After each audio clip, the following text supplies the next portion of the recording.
My decision to go to Alaska was pretty simple. I'd been once before a couple of years ago, and it was a pretty fascinating state.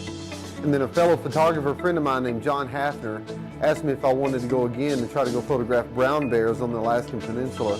I knew that was an opportunity that I had to take advantage of. The part where I got to Alaska is really one of the final details of the trip.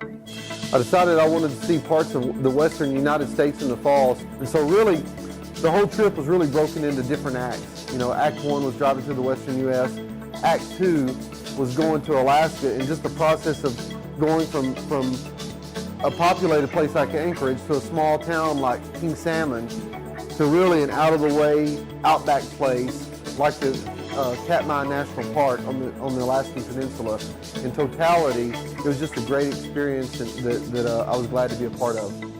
Well, the reason why I chose Alaska, if you want to see brown bears in any appreciable number, you've got to go where the brown bears are, and that's the Alaskan Peninsula and Katmai National Park. I'd heard of the Katmai for a long time and never really thought of going there, but again, after my friend John asked me if I wanted to go try to photograph brown bears, I knew it was an opportunity that I had to take advantage of. After we got on the float plane, we had about a 30 or 45 minute ride across the Alaskan outback, and that part of Alaska is just all really kind of flat. There's a few mountains in the distance, but for the most part it's just flat where you know, you'll have some wetlands, big lakes, rivers, some swampy looking areas, but mainly it's just flat. And we were there in the fall and the colors were beginning to change, so it was really a beautiful time of year to be there. Once we landed, we unpacked our gear off the float plane, set up camp. We were staying in tents, set up camp, and within just a few minutes of us being there, we got to encounter our first black bear. And it was a sow and 2 cubs that were coming down the beach. We were staying right off of a lake called Naknek Lake, huge natural glacial lake there on the Alaskan Peninsula, and we were able to photograph that mother and her 2 cubs. They came pretty close to us.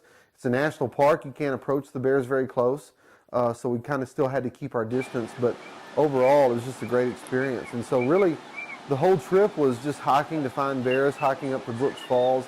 You know, the bears are everywhere. I would estimate we were seeing probably 30 to 40 bears a day, and a lot of them were the same bears we'd see over and over again, but really there was no shortage of photographic opportunities.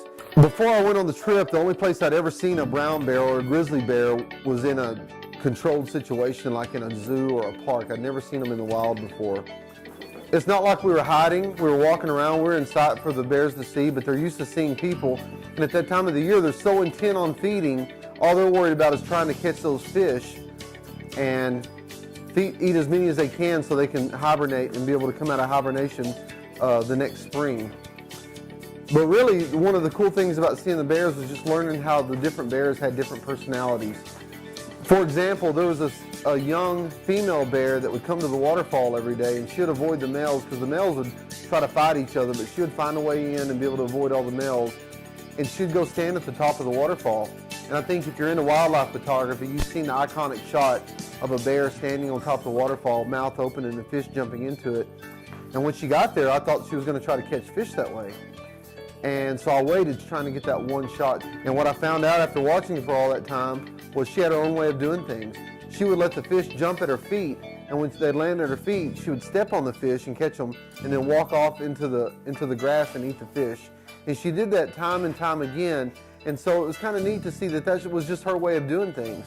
It was kind of neat to see the male bears and how they interacted with each other, and how they had a pecking order where one bear, one big male would come into the fishing area, and the other males would kind of give him his space and let him have his territory.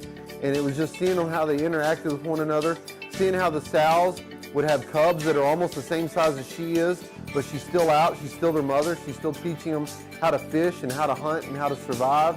And it's just kind of neat to see how each one of the bears were like people, and they had a little bit of variance in their personalities and how they interacted with one another.